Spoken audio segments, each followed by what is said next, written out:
Usap-usapan po sa Amerika kung ano ang nakitang mapulang rash sa leeg ni US President Donald Trump. Naobserbahan ito sa gitna ng isang seremonya sa White House.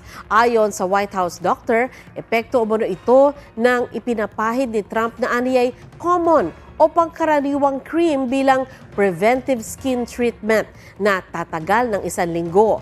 Asahan daw na ilang linggong tatagal ang pamumula sa leeg. Hindi idinetalya ng White House doctor kung ano ang sakit ni Trump at kung para saan ang cream. Summer came early sa ilang celebrity. Si Barbie Fortesa, chilling sa Bohol in her red bikini.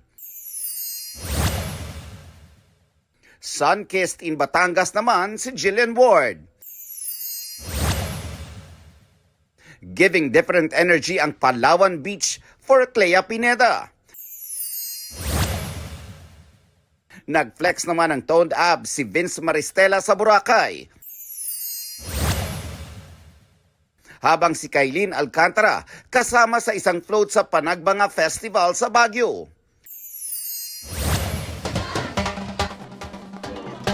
Festival vibes din ang grand salubong sa GMA Network Center para sa Pinoy Big Brother Celebrity Collab Edition 2.0 Kapuso Big Four na sina Caprice Cayetano, Heath Hornales, Ashley Sarmiento at Princess Aliyah. Grabe yung suporta ng mga fans. Sobrang, di ko po in-expect na ganito po pala ka-grabe yung homecoming. Nung nakita ko po yung mga tao, nagulat po ako kasi hindi ko po talaga na-expect.